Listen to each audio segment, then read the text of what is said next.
Hi, I'm Vanessa from SpeakEnglishWithVanessa.com.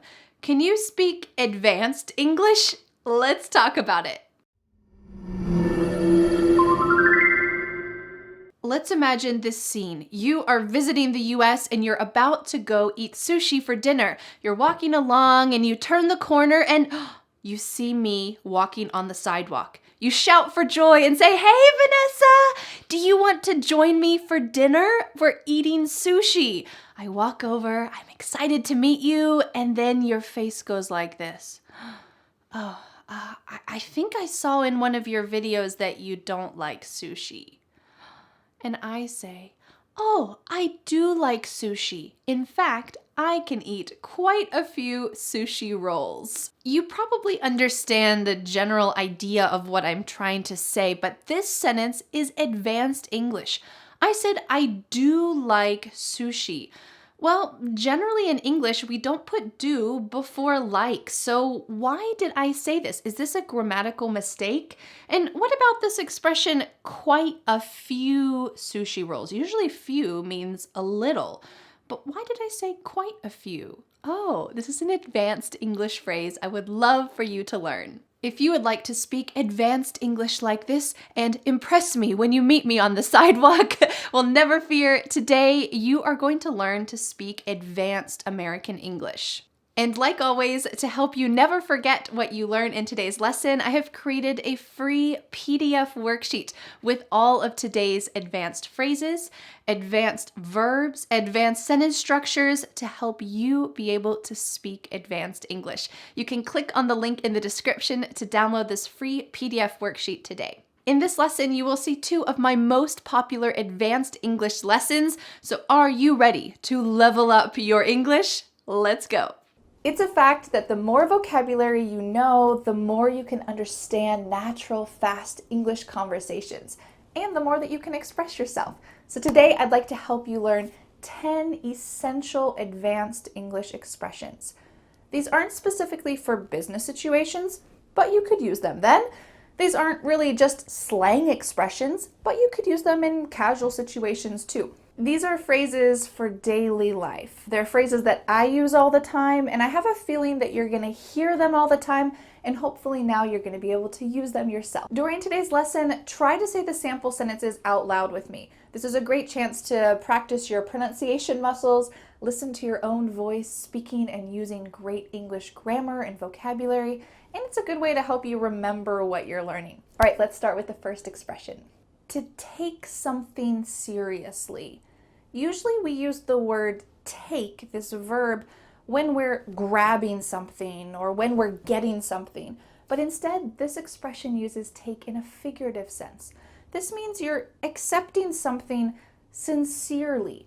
We often use this in a negative sense. For example, let's look at this sentence. When the teenager told her mom, "I hate you," her mom didn't take it seriously. This is a negative situation, didn't take it seriously. What is it? Are we using it to talk about her daughter? No, we're talking about her daughter's words. So the mom is not feeling like this is a sincere statement from her daughter. Because her daughter is a teenager, maybe she's going through some hard times. So the mom is not going to get upset when her daughter says, "I hate you." She's not going to take those words seriously. Or you might say, "I wish I had taken school seriously." Take school seriously means to study hard, to be sincere in your efforts. I wish I had taken school seriously, but I still graduated even though I didn't learn as much as I could have. I wish I had taken school seriously. Let's go to the next expression. On top of. Are we talking about physical placement here? No. Instead, take a look at this sentence and try to guess what you think it means. My dog ripped my school books, and on top of that, he ate my homework. Oh. So we have a bad situation that has become worse. So my dog ripped my school books. This is already a bad situation.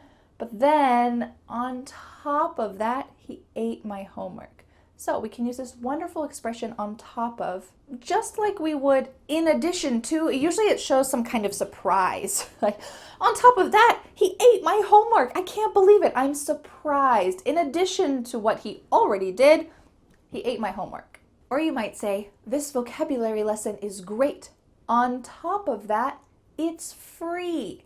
So you could say, in addition to that, it's free. That's fine.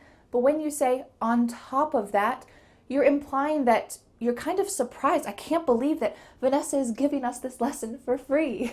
On top of that, it's free. Wonderful. Quite a few. If I said I ate quite a few cookies, do you think this means a few, a little, or a lot? This expression can be a little bit tricky because even though it uses a few, which usually means a small amount, this expression really means a lot. The word a few means a little, but when we add quite, we're making this an indirect way to say a lot. Quite a few cookies. Maybe 20 cookies. This is a lot of cookies for one person to eat. So you might say, I ate quite a few cookies. You're being indirect about how many cookies you ate, but we know it was a lot. Or you could say quite a few students participated in the 30-day listening challenge. This means a lot of students participated in the 30-day listening challenge. If I want to be, a little more indirect, then this is a great statement. I could say a lot of students participated. But to be a little indirect, we could say quite a few students participated in the course, and I hope you can too. Little to no. What is happening here? Little to no. I invited 20 people to my party, but little to no people responded. Let's think about this phrase as a scale. Little is on one side, so a few people, a couple people, and then no people are on the other side. So little to no, a lot of people is not even on the scale. So we have a little to no. Little to no people responded. You could also think about this like 1 to 10. If we use this same idea with the word to, we're talking about a scale. 1 to 10 people responded. Okay, this is the same idea. It's a scale, but you will also hear little to no people responded. What about this sentence? Last week he had little to no time to cook. He was so busy. So here we're talking about little time, maybe like 20 minutes, to no time to cook. He was so busy. He had little to no time to cook. To be a roller coaster. Ooh, this is a figurative expression. We're not talking about actually sitting on a roller coaster, which is the ride at an amusement park. Instead, we're going to use this figuratively, and you could say, last year was such a roller coaster. I got married, and then I got fired from my job, and then I moved to New York. So there's a lot of positive and negative things that are happening. It's a roller coaster. I got married, and then I got fired, and then I moved to New York. So we're talking about the ups and downs of life. It's a roller coaster. We often use this word with emotional. It's an emotional roller coaster. The relationship was an emotional roller coaster for 6 months. If one of your friends is dating someone and the relationship just isn't very smooth, they don't get along too well, they don't really communicate that well, you might say, yeah, that relationship was an emotional roller coaster. Sometimes they loved each other, sometimes they were so angry, then they loved each other. Not a very healthy relationship. It was an emotional roller coaster for 6 months. What about this expression? I'm talking. Does it mean I'm speaking out loud? No. Instead, this is often used to give more information about a specific point. It's kind of a casual expression. So let's imagine this situation. You're sitting in a classroom and the teacher says, this semester we will be studying historical figures. I'm talking Winston Churchill, Genghis Khan, Aristotle. She's giving more information about who are historical figures. So she could have just said, we will be studying historical figures. Okay, but she wanted to give more clarification about this point, historical figures. So she said, I'm talking Genghis Khan, Winston Churchill, Aristotle. This is a wide spectrum of people. So that's why she used this expression, I'm talking. Let's look at another example. The restaurant was so fancy. I'm talking suit and tie, a local weekly menu, a live cello player. Oh, you're giving more clarification about fancy. What does fancy mean? What is a fancy restaurant? Oh, well, you're going to give us some more details about this point. You're going to talk about a suit and tie. Maybe you had to wear a suit and tie. Maybe the servers wore suit and ties. There's a local weekly menu that changes every week. And there was a live cello player. That's pretty fancy if you ask me. So you're clarifying. I'm talking this, this, and this. Great. The next expression is at all. At all. This means completely, and it is only used in negative situations. I haven't studied for my test at all. I haven't, that's our negative part. I haven't studied at all. Or you could say, I haven't studied completely, but at all is much more natural. So we can add this always to the end of the sentence. I haven't studied at all. Or you could say, I thought my cats would be annoyed about having a new baby at home, but they don't care at all. They don't, so we're using that negative word, they don't care at all. Do they have any care about the new baby? No, none at all. Notice how this is always used at the end of the sentence. 6 figures. Are we talking about 6 people? No. What if I said this sentence? He wants to be a doctor because he wants a 6-figure salary. Oh, what can you guess? What do you think that this expression means? 6-figure salary.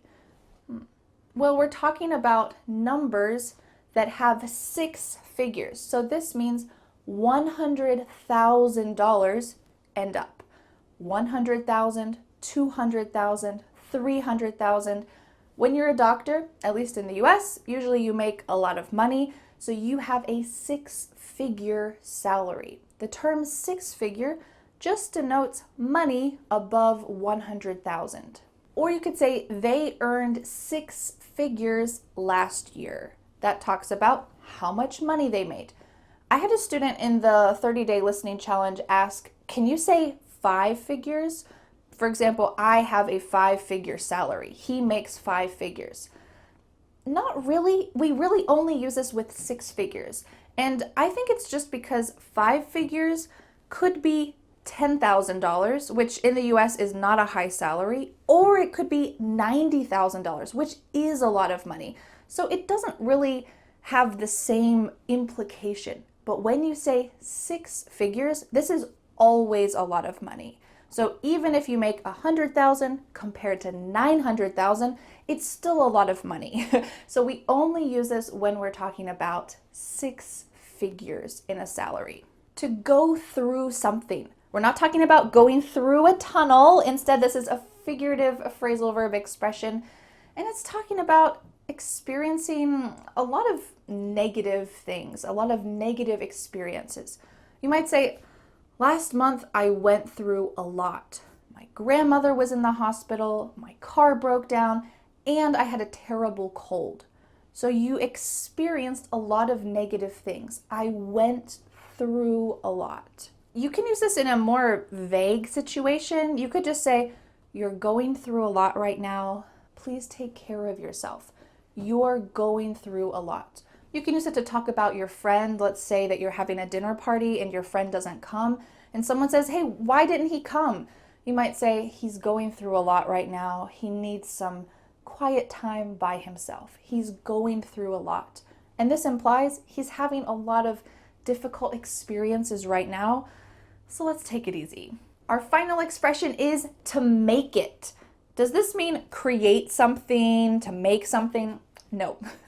Instead, to make it means to be successful.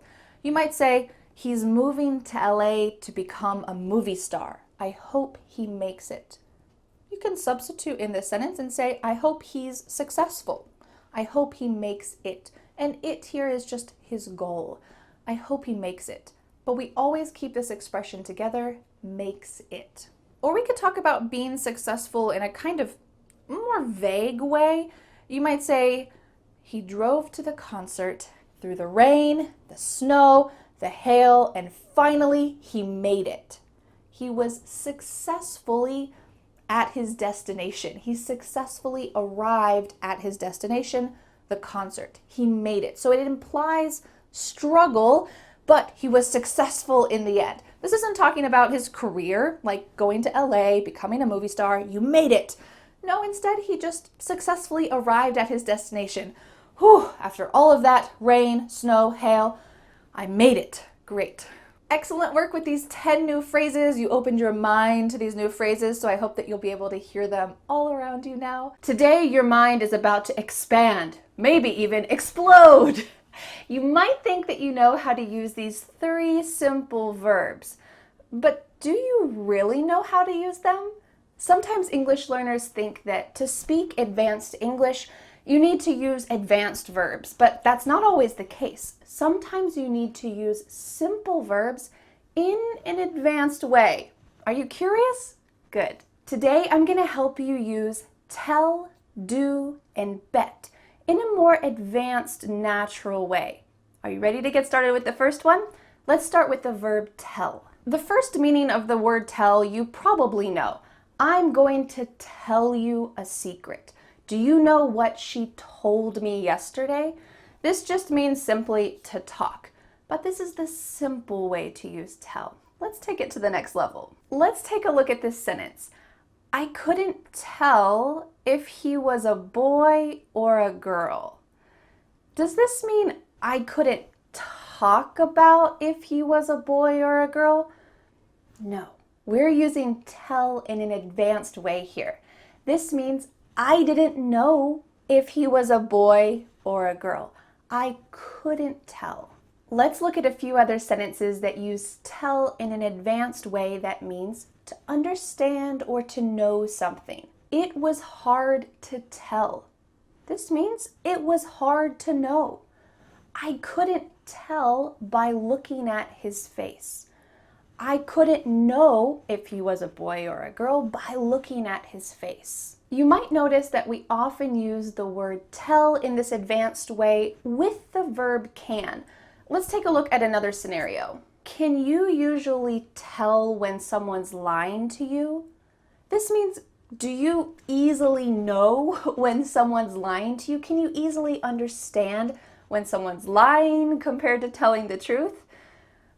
You might also say, I couldn't tell that he was lying. This doesn't mean I couldn't talk about the fact that he was lying. It means I just didn't know that he was lying. I couldn't tell that he was lying. Let's go to the second simple verb that we can make more advanced. What do you think about this sentence? I do like seafood. Listen to which word is emphasized here. I do like seafood. I do like seafood. There are 2 verbs, do and like, but one of them is emphasized. I do like seafood. It's the verb do.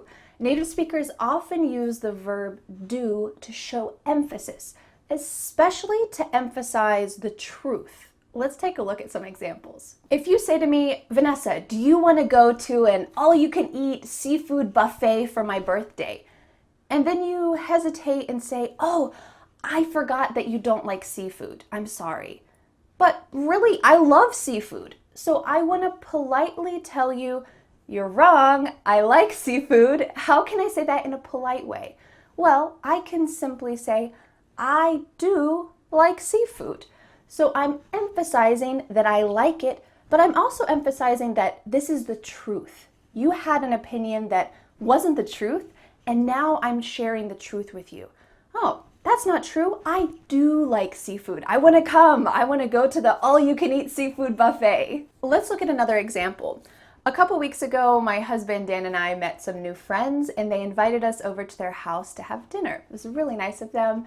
But on the morning of that dinner, Dan woke up really sick. Dan's my husband. He only gets sick maybe once a year, but that was the day. It was not a good day for him. He was on the couch all day. It happens to all of us, right? Well, so I needed to call our new friends and say, Dan really does want to come to dinner, but he's too sick. I wanted to emphasize that he does want to come. He wants to come to your house, but he's too sick.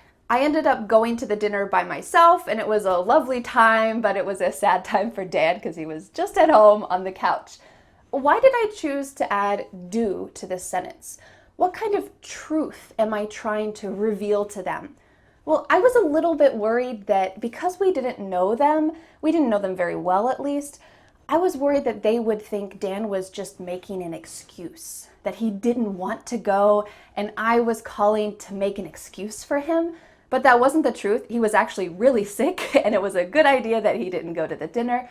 So I wanted to let them know, oh, this is his true feelings. He really does want to go to your house, but he's too sick. We often use this advanced form of do with the word but because we're telling the truth and then we're showing an excuse. Let's take a look at a couple sentences. I really do want to study English every day, but I usually forget. So you're showing your true feelings. I really do want to study English. And then you have the excuse, but I usually forget. Oh no. My manager does want to speak with you, but she's busy right now. If you get a call from someone from another branch and you're trying to let them know your manager is busy, it's not an excuse, it's true that your manager is busy. You could use this verb to let them know this is the truth. My manager does want to speak with you, but she's too busy right now. You're letting that person know on the phone, maybe some representative from another branch. You're letting them know this isn't just an excuse, it's true. My manager does want to speak with you. And then you have an excuse, but she's just busy right now. She'll call you back later. My manager does want to speak with you. Or you could say, she does have a car, but she just rides her bike everywhere instead. If you always see your friend riding her bike, you might wonder, does she not have a car? Why is she always riding her bike? And then you could say, she does have a car. You're emphasizing this truth. She does have a car, but she just chooses to ride her bike instead.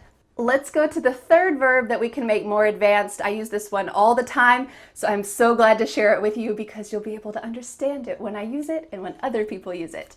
It's the word bet. Have you ever bet some money that your team would win? This is the simple way to use bet. It means you think your team will win, so you put some money on the table. If your team wins, you get more money. If your team loses, you lose all your money. This is the simple way to use bet. Let's make it more advanced though. I bet that you want to be a fluent English speaker. I don't know this 100%, but I'm 99% certain that you want to be a fluent English speaker. So I can say, I bet that you want to be a fluent English speaker. I'm just guessing your opinion. This more advanced way to use bet means I'm almost certain. I'm not 100% certain, but I'm almost certain. Let's look at some ways that you can use this naturally. The phrase I bet is often used to show empathy or caring when someone's going through a situation. So you might say, I bet that you were sad when your dog died. This means I'm not 100% certain, but I'm letting you know that I can imagine your feelings.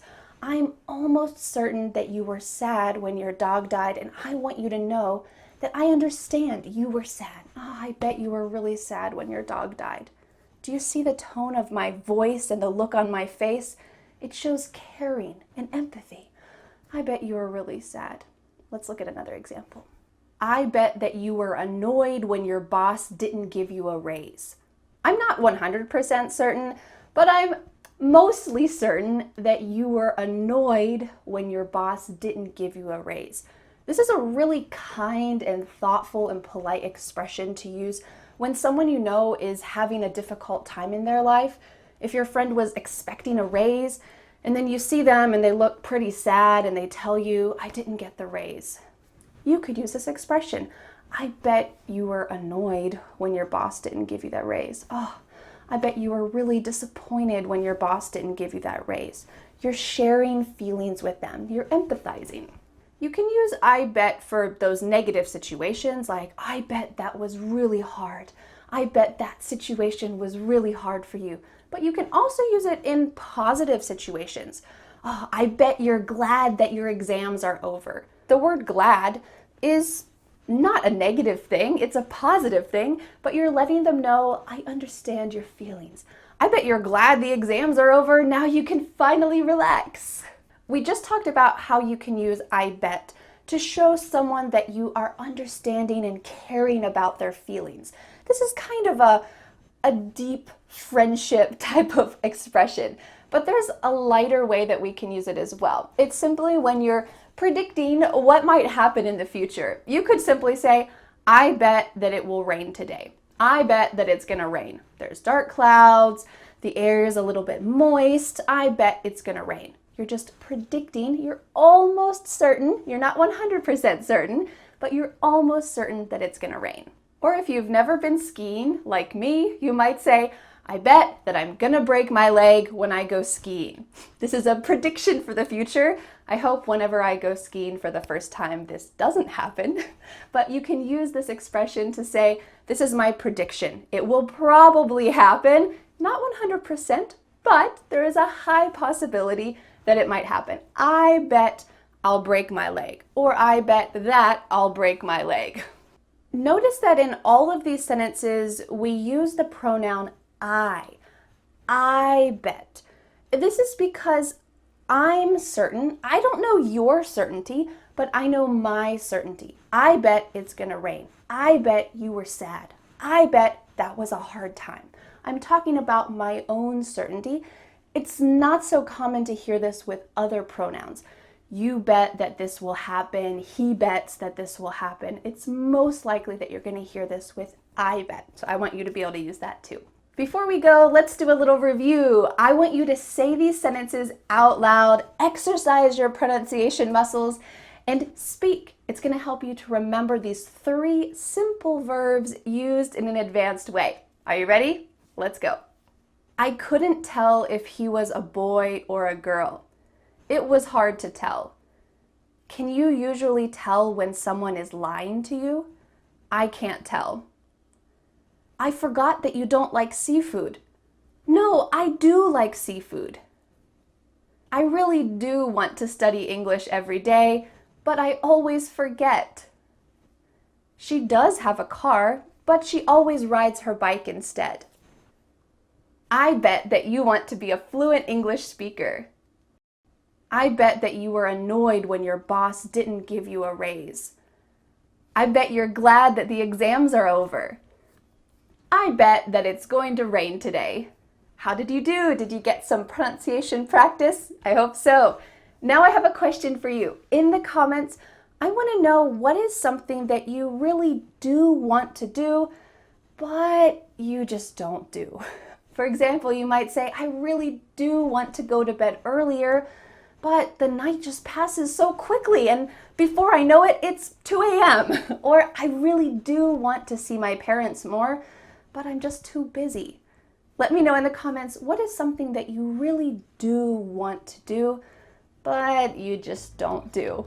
Congratulations on leveling up your English skills. Don't forget to download the free PDF worksheet for today's lesson with all of these expressions, verbs, sample sentences, grammatical structures, all of the ideas from this lesson so that you can speak advanced American English. You can click on the link, download the PDF, print it out if you would like, put it under your pillow as you sleep, and dream about speaking advanced American English. You can do it. Click on the link in the description to download the PDF worksheet today.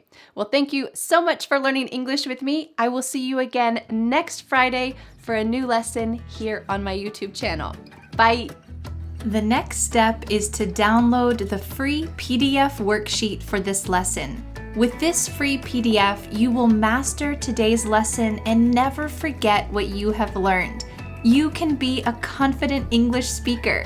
Don't forget to subscribe to my YouTube channel for a free English lesson every Friday. Bye!